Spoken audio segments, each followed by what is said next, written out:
ओंकारम बिंदु संयुक्तम नित्यम ध्यायन्ति योगिनः कामदम मोक्षदम चैवा ओंकाराय नमो नमः। अर्थात जो ओंकार के रूप में हमारे हृदय के केंद्र बिंदु में रहते हैं, जिनका योगी लोग निरंतर और नित्य ही ध्यान करते रहते हैं, जो अपने भक्तों की सभी इच्छाओं को पूरा करते हैं और उन्हें मोक्ष प्रदान करते हैं, जिनका वर्णन ओंकार शब्द से होता है, ऐसे भगवान शिव को मैं नमन करता हूँ, प्रणाम करता हूँ। जय भोलेनाथ। अनेक कथा के माध्यम से जानकारी देने का प्रयास करेंगे कि सोमवार के दिन भगवान शिव की पूजा और उपवास अथवा व्रत क्यों किया जाता है और इसका क्या महत्व है। प्राचीन धर्म ग्रंथों में बताया गया है कि सोमवार का दिन भगवान शिव को समर्पित है, क्योंकि सोम का अर्थ होता है सोमनाथ, अर्थात भगवान शिव, और वार दिन को कहते हैं, अर्थात सोमवार का अर्थ हुआ भगवान शिव का दिन, और यह दिन भगवान शिव को अत्यंत प्रिय है। आज के दिन भगवान शिव की पूजा अर्चना करने से और उपवास करने से भगवान शिव और माता पार्वती अत्यंत प्रसन्न होते हैं और भक्तों की मनोकामनाएं पूरी करते हैं। इसीलिए सभी भक्तगण सोमवार के दिन भगवान शिव और माता पार्वती को प्रसन्न करने के लिए उपवास रखते हैं और उनकी पूजा अर्चना करते हैं। ऐसी मान्यता है कि प्रातःकाल सूर्योदय से लेकर सायंकाल सूर्यास्त तक सोमवार का व्रत रखना चाहिए।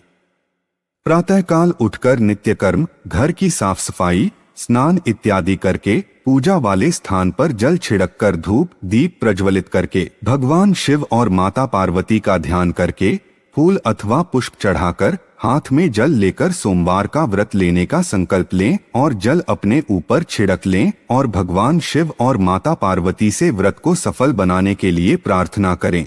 दिन में जैसे भी समय मिले भगवान शिव के मंदिर जाएं और शिवलिंग पर जल दूध इत्यादि का अभिषेक करें, चंदन का लेपन करें, बेलपत्र फूल पुष्प अथवा फल इत्यादि अर्पित करके शिवलिंग के निकट अथवा मंदिर में जहां भी जगह हो वहां पर धूप दीप प्रज्वलित करें तथा भगवान शिव और माता पार्वती के साथ साथ नंदी महाराज को भी प्रणाम करें, वंदन करें।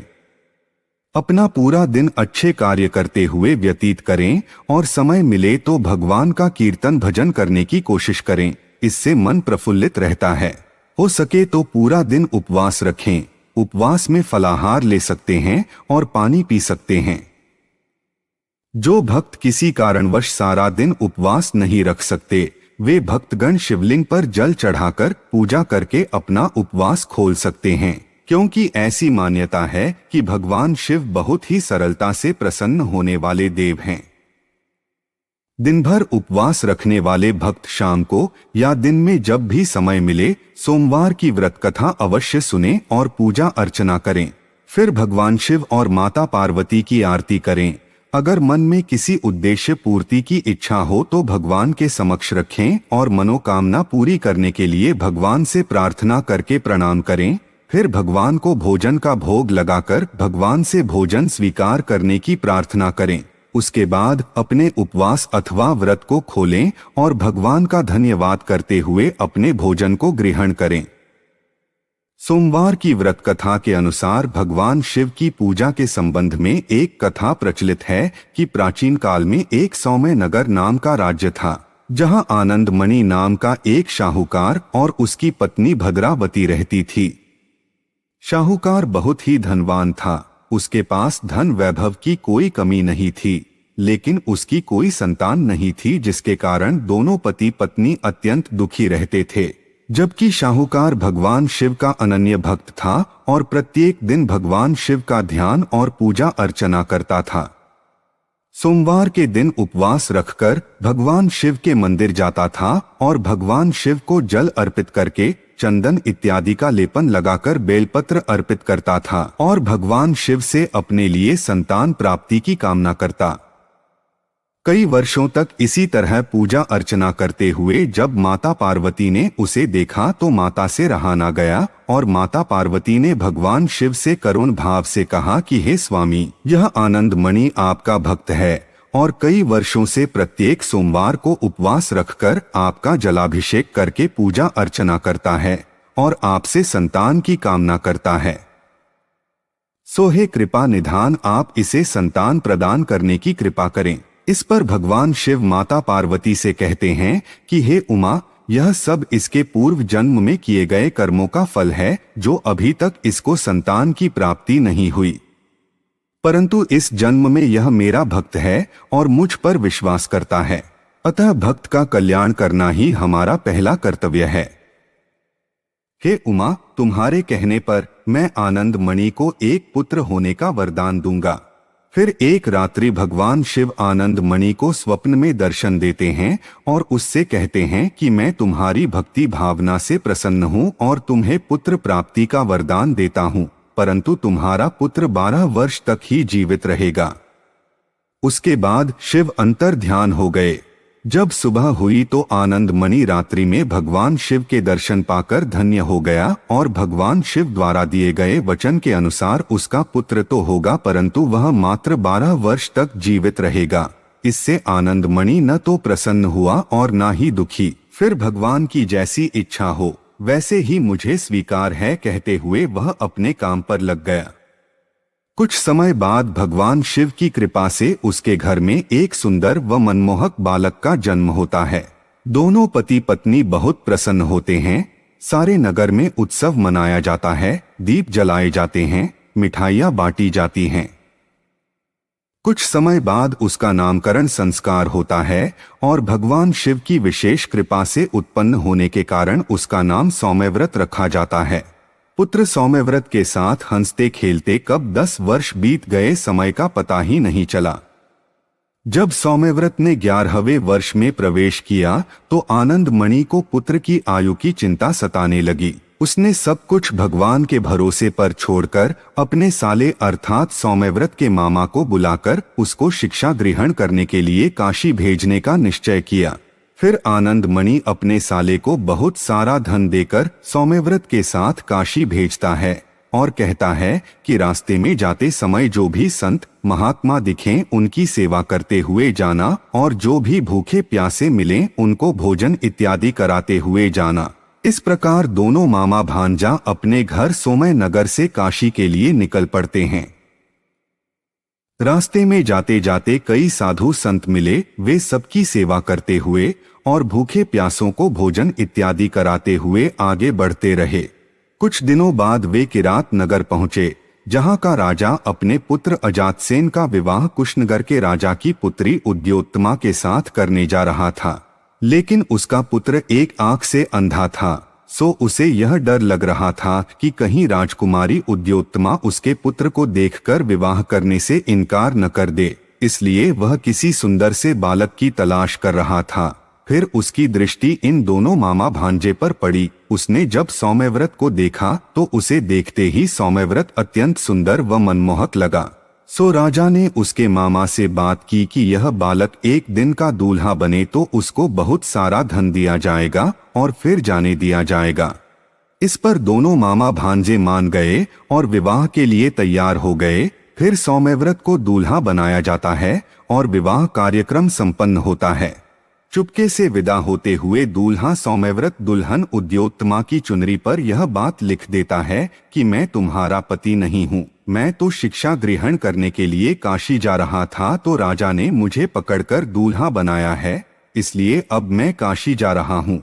सौम्यव्रत के जाने के बाद राजकुमारी उद्योत्तमा को बहुत दुख हुआ और उसने किरात नगर के राजा को झूठा कहकर विवाह से इनकार कर दिया।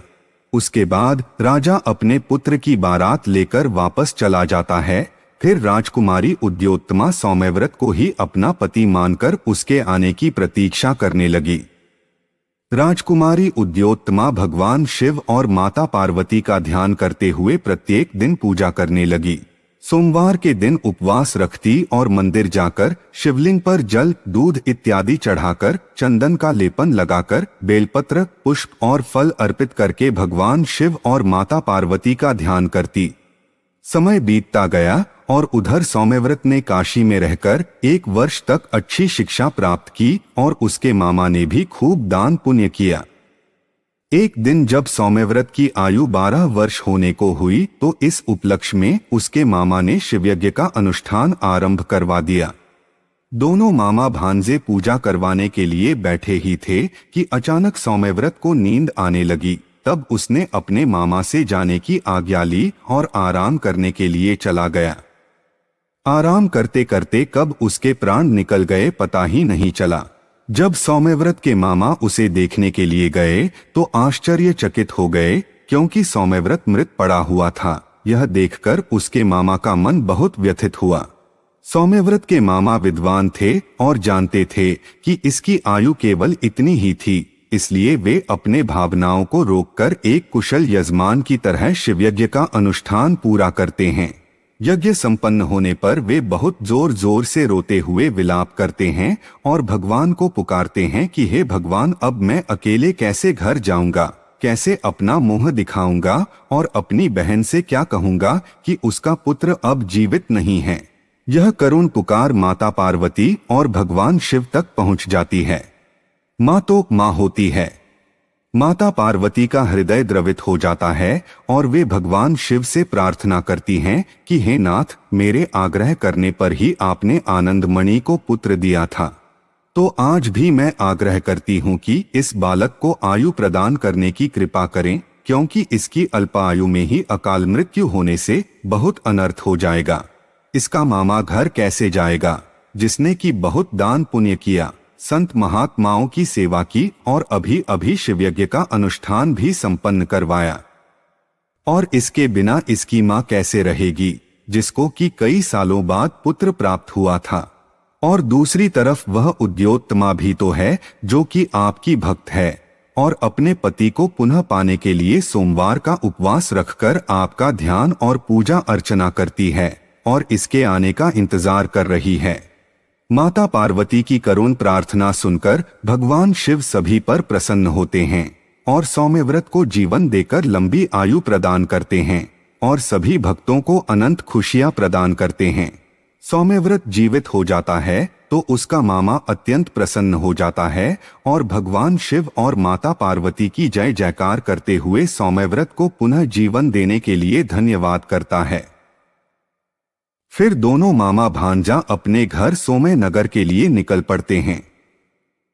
रास्ते में वे कुश नगर से होते हुए जाते हैं, जहां उद्योत्तमा उनको देखकर पहचान लेती है और अत्यधिक प्रसन्न होती है, जैसे कि उसको आज सब कुछ मिल गया हो। फिर वह अपने पिता को सारी बात बताती है। राजा दोनों का बहुत आदर सत्कार करते हुए स्वागत करता है और बहुत सारा धन देकर अपनी पुत्री को दामाद सौम्यव्रत के साथ विदा कर देता है। जब वे अपने घर सौम्य नगर पहुंचते हैं तो आनंदमणि अपने पुत्र को देखकर आश्चर्यचकित हो जाता है और अत्यंत खुशी से रोने लगता है, क्योंकि उसको विश्वास ही नहीं होता कि उसका पुत्र जीवित है। फिर सौम्यव्रत का मामा सारी कहानी सबको बताता है। इस प्रकार सारी कहानी सुनने के बाद साहूकार आनंदमणि और उसकी पत्नी भद्रावती अत्यधिक प्रसन्न होते हैं और अपने पुत्र और बहू का भव्य स्वागत करके पूरे नगर में उत्सव मनाते हैं।